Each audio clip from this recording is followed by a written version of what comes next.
Is it possible to jump 18 feet from a crane and survive?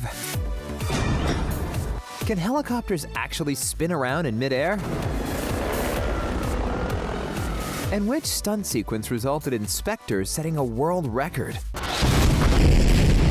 Hi, I'm Clive, and you're watching OSSA Movies. A new type of action hero. Introducing a new 007 in Casino Royale demanded an action sequence that blew the socks off viewers from the get-go. It delivered the goods. Forget about campy gadgets and all of the other cool stuff that made Bond a master spy before. Casino Royale showed that Daniel Craig's 007 was gritty, hard, and serious. Casino Royale opens with Bond chasing a bad guy through a construction site, across a scaffolding, culminating in them jumping off the structure. It's a death-defying sequence. And to raise the stakes even higher, the filmmakers opted against using CGI. So what you see on the screen basically happened. The idea is to do the stunts with the actors, and it makes it more believable, because people are in a way getting tired of all this CGI and seeing things that really are not real. Fortunately, they had Sebastian Foucan play the bad guy, and he's a freak of nature.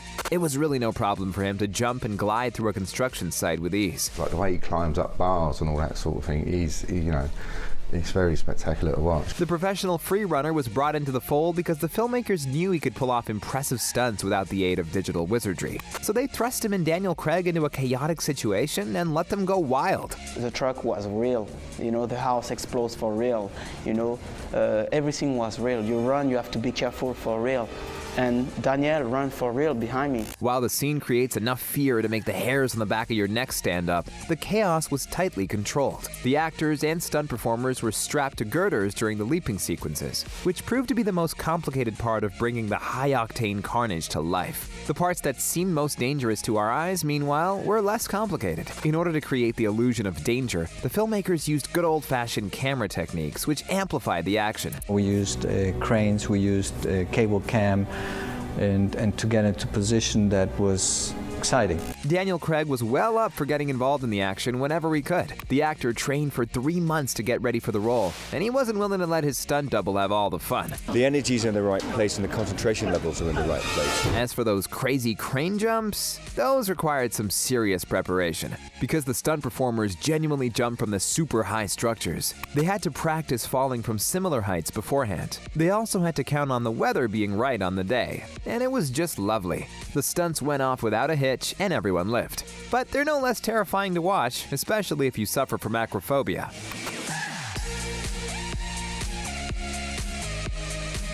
How insane is that? Good job Daniel Craig isn't afraid of heights. But aerial action is part and parcel with playing Bond, right? A car chase, but with an airplane? Some people say that you shouldn't bring a knife to a gunfight, but what about bringing an airplane to a car chase? In one of the Bond franchise's most edge-of-your-seat sequences, 007 flies an aircraft in pursuit of a group of convoys. See for yourself. Can you think of any other movies where an airplane plays chicken with cars? If you can, be sure to let us know about them in the comments. But just how was this scene pulled off? Spectre's second unit director Alexander Witt spilled the beans in an interview with the official 007 website, revealing that synergy was key. The cars had to drive in sync with the plane, which was flying at about 110 miles per hour. It was especially difficult for the drivers who were on a curving downhill road. The filmmakers also inserted skidoos into the aircraft's bodies, which made them easier to drive when they touched the ground. That's how they achieved the skidding effect while keeping the aircraft they used in control. However, some of the chase sequences shots were captured via helicopter and mounted cameras. I imagine using an actual plane for all this insanity would have caused too many headaches. We have 9 cameras, 1 on a tracking vehicle, 1 on a helicopter, and 7 cameras that are static on the ground. Quantum of Solace featured some excellent airplane acrobatics as well.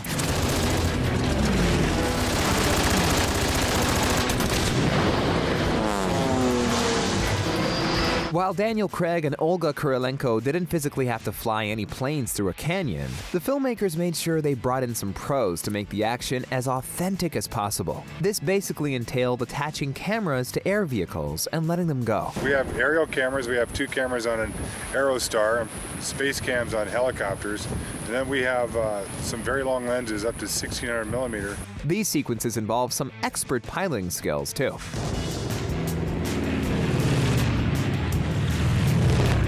What we just witnessed there is movie making at its most elevated, but it isn't even the most impressive aviation sequence in the franchise.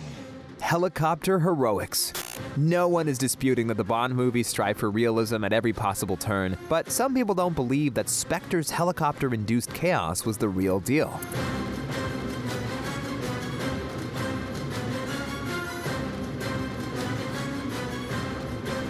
That's because the movie depicts one of the machines spinning around like a high-flying luchador, seemingly defying the laws of physics. But this is a freaking James Bond movie, people, and nothing is impossible. Screw physics.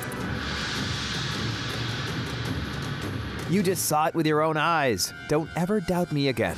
That being said, filming the sequence as a whole was complicated and did require some digital touch-ups. The action was shot in multiple locations, with the cusp of it taking place in Mexico City above a crowd of excitable extras. One of the craziest parts involved 2 stunt performers having a brawl while dangling onto one of the helicopters while it was in flight, which even blew director Sam Mendes' mind at the time. I think it's something I've never seen before, which is a fight in an out-of-control helicopter over this square, which should be filled with people. CGI was used to insert the actors into the helicopter when it starts flipping around in midair, but most of the scene was achieved through practical means. The filmmakers also had to use digital for putting Mexico City in the scene, as some parts were shot at Pinewood Studios in England and they had to piece it all together. However, if you want to see pure unfiltered realism, this next sequence is off the rails.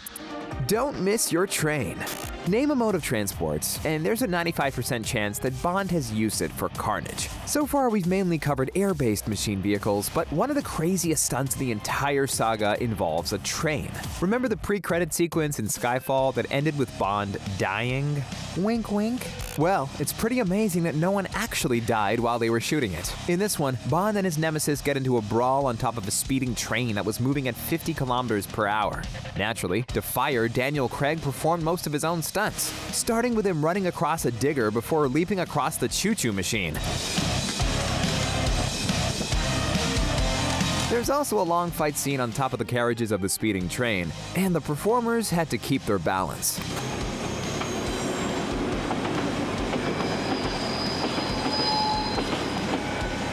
They didn't even slow down while traveling across bridges.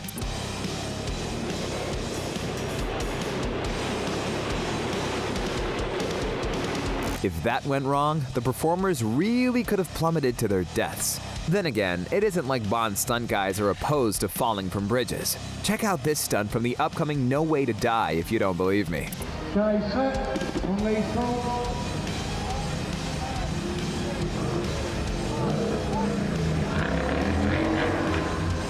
It seems that everyone involved in these movies is a thrill seeker, and the next one can't come soon enough. But can it top previous highs set by this very franchise?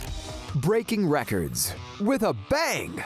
Every Bond movie aims to be bigger and better than the previous one, and that was certainly the mentality going into Spectre. The filmmakers went into the blockbuster with the intention of creating the biggest explosion in the history of cinema. And you better believe that they were packing some heat. We've got 8,140 litres of kerosene. 24 charges, each of which a kilogram of high explosive. To accomplish this, they took to the Moroccan desert with their artillery, pulling off the sequence in a single take. Make sure you turn up the volume for this one, because it's about to go off big time.